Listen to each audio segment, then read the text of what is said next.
ठीक है। तो JSX क्या है हमारे पास, एक का जो फुल फॉर्म है वो जावास्क्रिप्ट एंड एक्सएमएल है। ठीक है। काफी लोग ये बोलते हैं कि इट हेल्प्स अस, ये हम मुझे हेल्प करता है to write HTML into React। क्या ये सही है? इज इट राइट और नॉट? No, definitely not. ये हेल्प नहीं करता मुझे HTML लिखने में। ये क्या करता है ना, मैं बताता हूँ। ये HTML मत समझना इस चीज को। It it is just like HTML, but अरे भाई, but it's not an HTML, JavaScript. ठीक है। ये जो JSX में लिख रहा हूँ, ये जो मैं H1 टैग या जो भी लिख रहा हूँ, उसमें क्या है कि हम इसको HTML समझ रहे हैं। ठीक है। लेकिन ये HTML है नहीं, it's just like an HTML। अब मैं इसके वर्कफ्लो को समझाता हूँ। जब भी हम कोई टैग लिखें, फॉर एग्जांपल H1 टैग हमने लिखा, H1 टैग हमने लिखा। अब हम समझ रहे, ये JSX मान लो आप, ठीक है, JSX है। अब ये कन्वर्ट हुआ किस में? रिएक्ट डॉट क्रिएट एलिमेंट में होगा। उसके बाद ये क्या होगा? ठीक है। उसके बाद ये कन्वर्ट होगा किस चीज में? देखो, मेन कॉन्सेप्ट ये है कि रिएक्ट जो समझता है ना, वो समझता है JS जावास्क्रिप्ट। ठीक है। आप ये समझो कि रिएक्ट समझता है जावास्क्रिप्ट, लेकिन हम यहाँ प्रोवाइड कर रहे हैं JSX, जावास्क्रिप्ट एंड एक्सएमएल, जो कि HTML लाइक सिंटेक्स है। तो वो कैसे समझेगा इस चीज को? तो ये जो भी हम लिख रहे हैं ना, जैसे H1 टैग हमने लिखा, तो इस चीज को ये रिएक्ट डॉट क्रिएट एलिमेंट करके ऐसे में कन्वर्ट करेगा। फिर ये रेंडर होगा तुम्हारा मेन डॉम पे। अब बात समझ आ रही होंगी। ठीक है। Just a second.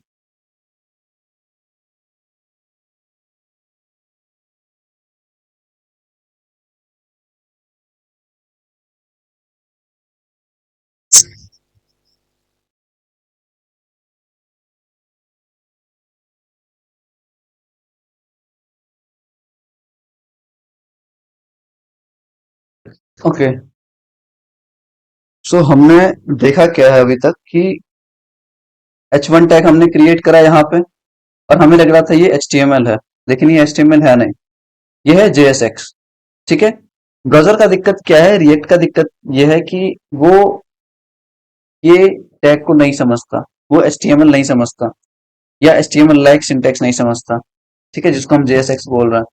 तो ये जो भी हम कोड JSX में लिखेंगे, वो हमारे प्रीवियस कोड, जैसे रिएक्ट डॉट क्रिएट एलिमेंट हम पहले करते थे, वो JSX को कन्वर्ट करेगा क्रिएट एलिमेंट में, रिएक्ट डॉट क्रिएट एलिमेंट में।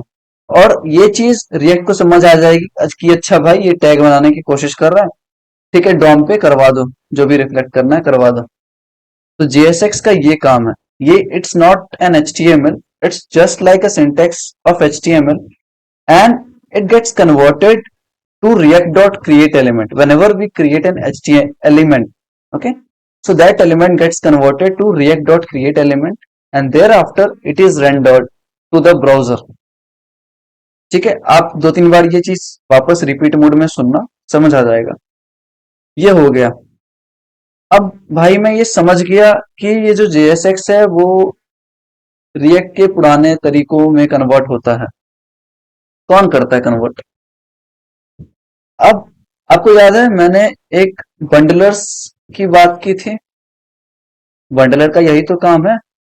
और सबसे तगड़ा जो ये चीज करता है ना, जो JSX को उसके लाइक दूसरे कोड में कन्वर्ट करता है, रिएक्ट जो समझ सके। कौन से बंडलर का ये काम है? ये काम है बाबेल का। ठीक है। यहाँ पे आओ, इंट्रो में आओ। इंट्रो में हमने ये देखा था कि बाबेल जो था ना, ये देखो, बाबेल मैंने इंक्लूड करा था, जो कि एक बंडलर था। ठीक है। तो बाबेल का ये काम है ना कि ये हमारा कोड जो हम JSX में लिख रहे हैं, तो कन्वर्ट करेगा किस में? ऐसा कोड जो रिएक्ट समझे। फिर डॉम मैनिपुलेशन होगा हमारा, फिर डॉम पे जाके चेंजेस होंगे। तो ये काम हमारा किसका था? बाबल भाई साहब का था। इतना समझ लिए, ठीक है। अब देखो, अच्छा, ठीक है, फंक्शनल कंपोनेंट चलो स्टार्ट करते हैं आज। चलो इसको रहने दो, इसको यहां से हटा। इसको हटाने के बाद क्या होगा? मेरा रेंडर कुछ होगा कि नहीं? कुछ रेंडर नहीं होगा क्योंकि मैंने कुछ रेंडर करवाया ही नहीं। ठीक है, पहले वाला काम कर रहा है, अगर लाए तो डेफिनेटली कर रहा है। ओके, तो ये दोनों जो कोड है ना, रूट बनाया हमने और रूट में रेंडर करवाया एलिमेंट को, इस एलिमेंट को। अब हम क्या करेंगे ना, इसको यूज ना करते हुए हम अपना फंक्शंस बनाएंगे। ठीक है, हम फंक्शंस बनाएंगे। फंक्शन की बात करते हैं अब। जैसे कि मैंने लिखा था फंक्शनल एरिया या फंक्शन का एरिया। पहला एरिया कौन सा था? इंपोर्ट एरिया, सबसे टॉप पे। दूसरा एरिया फंक्शनल एरिया, तीसरा और ये रेंडर या फिर एक्सपोर्ट एरिया। याद रखना इस तीन एरिया को, ठीक है। अब फंक्शन एरिया में सबसे पहले हम फंक्शनल कंपोनेंट्स की बात करें, ठीक है। कंपोनेंट्स, फंक्शंस की अगर बात करें हम, फंक्शंस क्या होता है? Functions are a block of code, functions are a block of code, or we can say it as like function are a reusable block of code that does a specific task। मतलब ऐसा कोई logic है मेरे पास जिसको हम अपने component में, अपने पेज में कहीं भी यूज कर सकते हैं, उसको हम फंक्शंस बोलते हैं, ठीक है। अब रिएक्ट में दो तरीके के फंक्शंस होते हैं, ठीक है। अब देखो, मेन चीज ये है कि functions are called as components. Functions ही कंपोनेंट्स हैं, ठीक है। जावास्क्रिप्ट में हम जब कोई फंक्शन बनाते थे, जब कोई फाइल बनाते थे, तो उसको हम फंक्शन बोलते थे। लेकिन वही चीज अगर हम रिएक्ट में करेंगे तो उसको हम कंपोनेंट्स बोलेंगे, ठीक है। अब कंपोनेंट्स हम बोल रहे हैं रिएक्ट जेएस में अपने सिमिलर फंक्शंस को, ठीक है। तो कंपोनेंट्स कितने टाइप के होंगे? रिएक्ट में अगर हम देखें तो कंपोनेंट्स दो तरीके के होते हैं, ठीक है। Component are of two types. पहला क्लास कंपोनेंट, लेकिन हम पहला लेके चलेंगे कौन सा? Functional component. इसको बोलने तो जो ये बोल रहा है, फंक्शनल कंपोनेंट्स, ठीक है। अब हमने फंक्शनल कंपोनेंट की ओर जाना स्टार्ट कर दिया है। अब हम देखेंगे कि ये होता क्या है। फंक्शनल का मतलब कोई फंक्शन, और कंपोनेंट का मतलब भी फंक्शन होता है, तो ज्यादा इसमें दिमाग नहीं लगाना। फंक्शनल कंपोनेंट क्या होता है? It is just like a normal JavaScript function, a normal Java script function. हमें तो समझ लिया, ठीक है। तो फंक्शनल कंपोनेंट क्या है ना, कंपोनेंट दो तरीके के होते हैं। पहला फंक्शनल कंपोनेंट, और दूसरा, दूसरा कौन सा है? क्लास कंपोनेंट, ठीक है। Earlier used. अब मैं बताऊंगा दोनों का डिफरेंस, ठीक है। पहला, मैंने दो कंपोनेंट्स देखे, कंपोनेंट क्या होते हैं? फंक्शन मान के चलो अभी के लिए, और रिएक्ट में फंक्शन को कंपोनेंट्स बोलते हैं। तो कंपोनेंट कौन सा है? पहला फंक्शनल कंपोनेंट, और दूसरा क्लास कंपोनेंट, या फिर क्लास बेस्ड कंपोनेंट्स बोल सकते हो। ऐसा कंपोनेंट जो क्लास के ऊपर बनता है, ठीक है। मतलब हम जो एलिमेंट बना रहे थे अभी तक, उस एलिमेंट के जगह पे हम फंक्शंस लिखना स्टार्ट करेंगे अभी, ठीक है। इतना समझने की जरूरत है हमें। ये हो गया। अब हम क्या करेंगे कि देखो, फंक्शनल कंपोनेंट के बारे में हम पढ़ेंगे डिटेल में अभी, इसको बाद में नहीं करना है, इसको अभी करना है, ठीक है। तो आप ये जितना भी मैं कमेंटिंग कर रहा हूँ ना, इस पे ध्यान रखना और तो ये जितना भी कमेंटिंग मैं कर रहा हूँ इसको नोट डाउन कर लेना अच्छे से, क्योंकि मैं अभी सारा हटाने वाला हूँ। ठीक है, तो अभी हम बात करेंगे फंक्शनल कंपोनेंट्स के। फंक्शनल कंपोनेंट्स क्या होते हैं? ठीक है, तो इंस्टेड कि मैं बताऊं, उससे अच्छा है कि मैं इम्प्लीमेंट करके दिखा देता हूँ। ठीक है,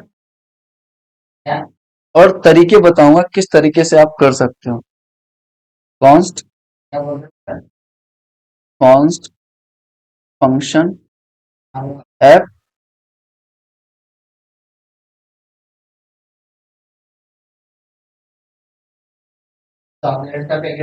ठीक है, ठीक है, ये अलाउ नहीं कर रहा, कोई दिक्कत नहीं। ये इसलिए अलाउ नहीं कर रहा था ना, मैं बताता हूँ, आपको जानना जरूरी है ये चीज।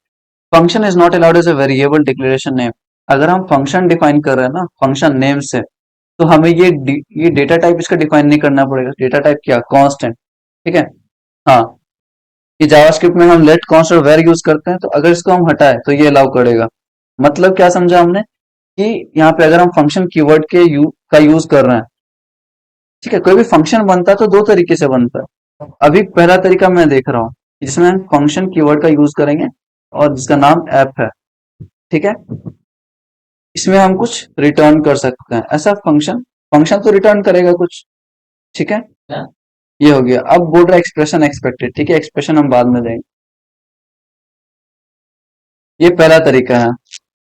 सेकेंड वे देखें हम, सेकेंड वे जिसमें कि हम क्या करेंगे ना, कॉन्स्ट ऐप लेंगे। अब आप लोग ये बताओगे कि मैं कर क्या रहा हूँ, और ये भी कुछ ना कुछ रिटर्न करेगा। इसमें भी बोल रहा है एक्सप्रेशन एक्सपेक्टेड। ठीक है भाई, ये जो भाई है ना, ये पहला तरीका है किसी भी फंक्शन को डिफाइन करने का, जिसमें कि हम फंक्शन कीवर्ड का यूज कर रहे हैं और उस फंक्शन का नाम है ऐप। ठीक है, और कुछ ना कुछ वो रिटर्न कर रहा है। और दूसरा तरीका जो है ये वो है कि डेटा टाइप हमने डिफाइन करा, फंक्शन का नाम डिफाइन करा, और मेन लॉजिक यहाँ पे है। ये क्या है? इसको बोलते हैं, अगर आपने जावास्क्रिप्ट पढ़ी है थोड़ी सी भी, इसको बोलते हैं फैट एरो फंक्शन। ठीक है, ये सिंटेक्स है नॉर्मल फंक्शन का, ये सिंटेक्स है फैट एरो फंक्शन का। फैट एरो फंक्शन की मैं डिटेलिंग नहीं करूंगा यहाँ पे। यहाँ पे बस अपने को इतना समझना है कि फैट एरो हम इसलिए यूज करते हैं। चलो लिख देता हूं मैं। Fat arrow functions are use create a function in single line. ठीक है, ये तो चलो सिंगल लाइन की बात बाद में करेंगे। Fat arrow functions are new way to write a function. ठीक है, मतलब बस एक नया तरीका है अपने फंक्शन को लिखने का। ठीक है, मतलब एक नया कन्वेंशन है। ऐसे ही ज्यादा कोई डिफरेंस नहीं है इन दोनों चीजों में। ठीक है, लेकिन ये ज्यादा ऑप्टिमाइज्ड है। ऑप्टिमाइज का आप देख लेना क्या डिफरेंस है एक्चुअल गूगल पे जाकर। लेकिन यही है कि ज्यादा ऑप्टिमाइज है, और कॉमनली हम अब ये यूज करते हैं, फैट और फंक्शन के थ्रू फंक्शन बनाते हैं अपने। तो चलो पहला जो तरीका था उसको हम नेग्लेक्ट करते हैं, तो हम हटाते हैं। अब मैंने ये फंक्शन बनाया, const app is equal to, ये फैट और फंक्शन है, और ये कर्ली ब्रेसेस के अंदर हम कुछ रिटर्न कर रहे हैं। अब ये बोला एक्सप्रेशन एक्सपेक्टेड। ठीक है भाई, देते हैं इसको एक्सप्रेशन। अब देखो, अब जो भी हम लॉजिक लिखेंगे वो ये रिटर्न के अंदर लिखेंगे। ठीक है, यहाँ पे ये हटाओ। रिटर्न में क्या करवा सकते हैं ना हम, रिटर्न में मान के चलो मैंने एक डिव लिया। ठीक है, और डिव के अंदर मैंने कुछ भी प्रिंट करवा दिया h1।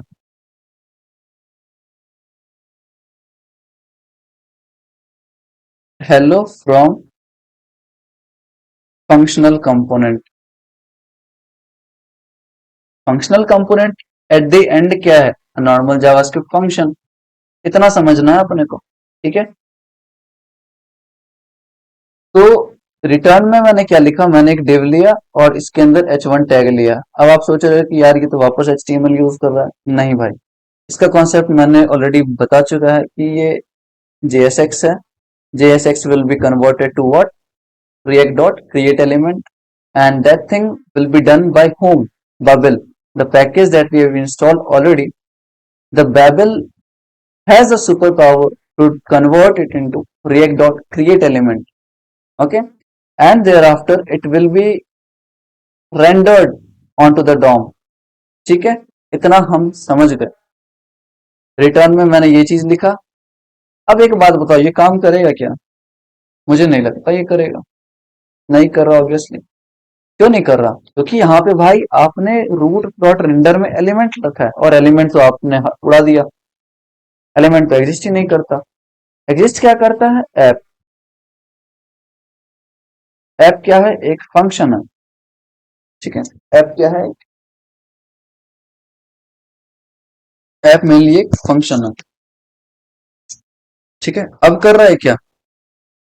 काम कर रहा है क्या? बिल्कुल कर रहा है। Hello from functional components, done. तो हमने क्या देखा? फंक्शनल कंपोनेंट कैसे क्रिएट करते हैं। Functional component basically it's just like a normal JavaScript function, and inside which we have a return statement, and inside that return we'll be writing any kind of JSX, any kind of JSX। ठीक है, अब इसी में एक दो concept और समझा देता हूं मैं, मान के चलो। ठीक है, अब देखो, मुझे कोई भी वेरिएबल लिखना है। इंटरव्यू में काफी कंफ्यूज करते हैं इस चीज को लेकर। मुझे कोई भी वेरिएबल लिखना है अपने इस एप्लीकेशन में, मैं वेरिएबल कहाँ लिखूंगा? और मुझे एक्सेस यहाँ पे करना, यहाँ इस के बीच में मुझे एक्सेस करना है वो वेरिएबल। वेरिएबल कहाँ लिखूंगा? देखो, मैंने कंपोनेंट्स की बात करी। कंपोनेंट्स में फंक्शनल कंपोनेंट, यही तो है फंक्शनल कंपोनेंट। और जब हम कंपोनेंट्स की बात कर रहे होते हैं ना, तो जो भी हम वेरिएबल लिखेंगे उस कंपोनेंट्स के अंदर आना चाहिए। अब अंदर कहाँ पे आएगा? रिटर्न के अंदर तो मैं डाल नहीं सकता, क्योंकि मुझे वो रिटर्न करना है। तो मैं लिखूंगा इसके आगे। आया क्या समझ? इसके आगे मैं लिखूंगा कुछ भी, const element is equal to, नहीं भाई वो नहीं लिखना मुझे। आप कोई भी स्ट्रिंग ले लो, हेलो फ्रॉम फंक्शनल कंपोनेंट। अब मैं यहाँ पे उस चीज को डालूंगा कैसे? यहाँ पे मुझे वो चीज डालना है, मुझे मुझे ये एलिमेंट यहाँ पे इंजेक्ट करवानी है। तो यहाँ पे कॉन्सेप्ट ये है कि जब भी आपको जावास्क्रिप्ट में कहीं भी कुछ भी इंक्लूड करवाना हो ना, तो ये दिमाग में सेट कर लेना कि हमें कर्ली ब्रेसेस यूज करना है। कर्ली ब्रेसेस में के अंदर हम किसी भी तरीके का जावास्क्रिप्ट लिख सकते हैं। ठीक है, तो यहाँ हमें जस्ट एलिमेंट लिखना। देखते हैं क्या ये एक्सेसिबल है। भाई बिल्कुल है। तो ये रहा हमारा कॉन्सेप्ट कि जो भी जावास्क्रिप्ट लिखना है वो कर्ली ब्रेसेस के अंदर लिखना है। ठीक है, और जो भी वेरिएबल डिक्लेरेशन होंगे, पहले ही मैं बता देता हूँ, जो भी आगे हम हुक्स की बात करेंगे, जो भी हुक्स रहेंगे, जो भी वेरिएबल डिक्लेरेशन रहेंगे, एपीआई फेचिंग रहेगा, सारा इस पोजीशन पे आएगा। रिटर्न से पहले और फंक्शन नेम के बाद। ठीक है, रिटर्न से पहले, फंक्शन नेम के बाद, इस दोनों के बीच में जो भी हमारा वेरिएबल हुक्स या फिर एपीआई फेचिंग का जो भी हुक्स के अंदर होगा, सारा कुछ यहीं डिक्लेयर होगा। ठीक है, तो ये दिमाग में रखना है अपने को। अब मैं क्या करता हूं? अब चलो भाई इसको काट दो। इसको काट दिया मैंने। काम कर रहा है यार? ऑब्वियसली नहीं करेगा भाई, आपने तो हटा ही दिया। अब मैं करता हूं एक काम, मैं क्रिएट करूंगा एक फोल्डर। ठीक है, ध्यान से देखना इस प्रोसेस को, क्योंकि मैं सारा चीज सिंक्रोनाइज रखने की कोशिश कर रहा हूं। मैंने बनाया फोल्डर। फोल्डर मैं बनाऊंगा रूट लेवल पे। ठीक है, फर्स्ट वे को आप हटा देना, क्योंकि फर्स्ट वे जो है इस प्रोजेक्ट का पार्ट नहीं है। ऐसा मैं इसलिए बोल रहा हूँ क्योंकि फर्स्ट वे मैंने पहला तरीका देखा था रिएक्ट को यूज करने का, through command npx create react app। लेकिन अभी हम स्क्रैच से देख रहे हैं कि कैसे रिएक्ट को हम यूज कर सकते हैं। तो हम क्या करेंगे? सबसे पहले ये सारा हमारा स्क्रैच से फोल्डर एंड फाइल्स हैं। अब हम करेंगे एसआरसी। अब आपने एक चीज देखा होगा, हमने ऑलरेडी ये चीज देखा कि हम कोई प्रोजेक्ट अगर गिटहब पे देख रहे हैं या फिर कहीं पे देख रहे हैं क्लोन करने के लिए, या फिर ऐसे ही देख रहे हैं, हमें एक एसआरसी नाम का फोल्डर जरूर मिलेगा। ठीक है, एसआरसी नाम का